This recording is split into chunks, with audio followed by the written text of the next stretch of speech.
જવા માટે ઉત્સુક છે એમના માટે હવે પછીના સમાચાર સૌથી વધુ ઉપયોગી થાય તેવા છે। પહેલી વાત, અમરનાથ યાત્રા માટે રજીસ્ટ્રેશન આજથી શરૂ થઈ ચૂક્યું છે, જે ઓનલાઈન અને ઓફલાઈન બંને રીતે થશે। આ યાત્રા 3 જુલાઈથી 39 દિવસ સુધી ચાલશે। અને બીજું કે ગુજરાતમાં રજીસ્ટ્રેશન કરાવનારા લોકોની શું હાલત છે? રજીસ્ટ્રેશન સરળતાથી થઈ રહ્યું છે કે આમાં તકલીફો વધારે છે? જોઈએ આ રિપોર્ટ।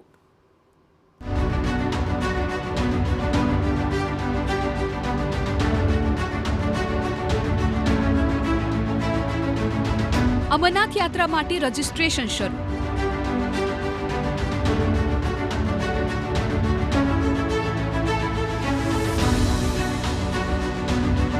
ઓનલાઈન અને ઓફલાઈન બંને રીતે થશે।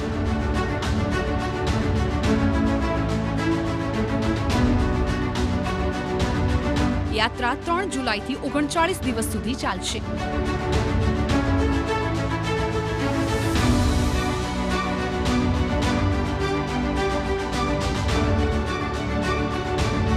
તો આખરે બાબા બર્ફાનીના શરણમાં જવા માટે તૈયાર યાત્રાળુઓ માટે ખુશખબર એ છે કે અમરનાથ યાત્રા 2025 માટેનું રજીસ્ટ્રેશન આજથી એટલે કે 15 એપ્રિલથી શરૂ થઈ ગયું છે।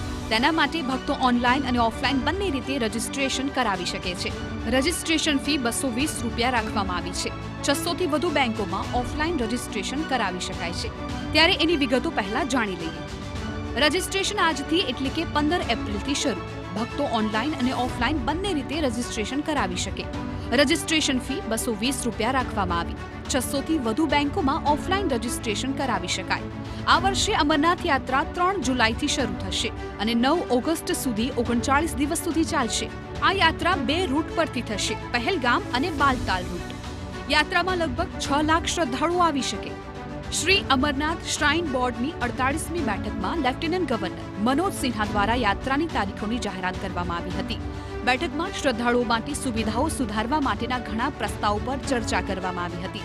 શ્રાઇન બોર્ડે ઈ-કેવાયસી, RFID card, on spot registration અને અન્ય વ્યવસ્થાઓમાં સુધારો કરવાનો પણ નિર્ણય લીધો છે, જેથી યાત્રા વધુ સુવ્યવસ્થિત અને સુરક્ષિત બની શકે।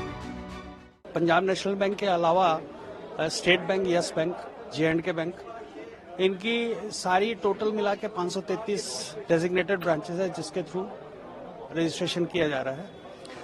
और इस रजिस्ट्रेशन का प्रोसेस ये है कि उनको आधार ऑथेंटिकेशन के द्वारा ई-केवाईसी करने के बाद और उनको जो श्राइन बोर्ड के परमिटेड मेडिकल इंस्टीट्यूशंस हैं, डॉक्टर्स हैं जो जिनको वो परमिट करते हैं, उनका कंपलसरी हेल्थ सर्टिफिकेट प्रोड्यूस करने के बाद उनका एप्लीकेशन एक्सेप्ट किया जाएगा। ભક્તો યાત્રા માટે ઉત્સાહિત છે, પરંતુ બધા મુસાફરોની આરોગ્ય તપાસ પણ ફરજિયાત રાખવામાં આવી છે અને એ સિવાય શું શું જરૂરી છે એ પણ સમજી લઈએ। रजिस्ट्रेशन के लिए ई-केवाईसी जरूरी है, compulsory health certificate permitted doctors medical institution से वो जरूरी है, जो कि श्राइन बोर्ड के द्वारा परमिट किया गया है, वो जरूरी है। और इसके अलावा 150 रुपीज पर रजिस्ट्रेशन ये चार्जेस लिए जा रहे हैं, श्राइन बोर्ड की तरफ से परमिटेड है।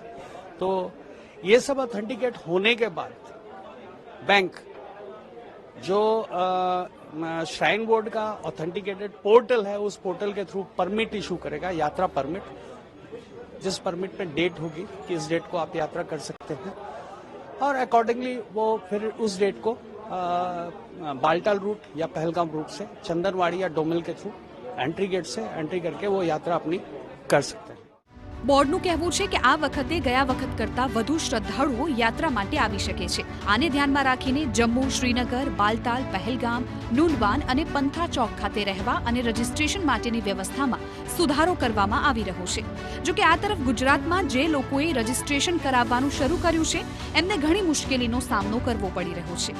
રાજકોટમાં યસ બેંકમાં કેટલાક અરજદારો મોડી રાતથી બેંકની બહાર કતારમાં ઊભા હોવા છતાં સર્વર ડાઉન કહી બેંક દ્વારા રજીસ્ટ્રેશન ન કરાતા પરેશાનીનો સામનો કરવો પડ્યો હતો।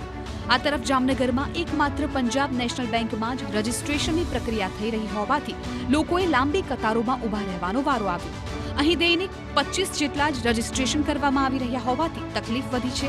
તો આ તરફ સુરતમાં પણ રિંગ રોડની જમ્મુ કાશ્મીર બેંક બહાર પણ લોકોએ સર્વરના નામે 17 કલાકથી હેરાનગતિ ભોગવવી પડી હતી। લોકોનો આક્ષેપ છે કે બેંક પેતરા રચીને બેંક ક્વોટાના બીજા રજીસ્ટ્રેશનનો ફાયદો તેમના મળતિયાઓને અપાવવાની પેરવીમાં છે। હવે આ લોકો એવું કહી રહ્યા છે કે સર્વર ડાઉન છે. અમે 17 કલાકથી અહીંયા છવી, રાતે સૂતા બી નથી કોઈ પણ. અમે 25 થી 30 જણા અહીંયા રાતે આવી ગયેલા છીએ, પણ હજી કોઈ વસ્તુ અમારું થયું નથી. તો ગુજરાતના અનેક શહેરોમાં આ પ્રકારની તકલીફો જોતા ભક્તોની માંગ છે કે રજીસ્ટ્રેશનમાં જ યોગ્ય વ્યવસ્થા કરવામાં આવે તો તેમની તકલીફ અહીંથી જ ઓછી થાય અને તેમની યાત્રા સુખરૂપ આગળ વધે. Bureau report, TV9.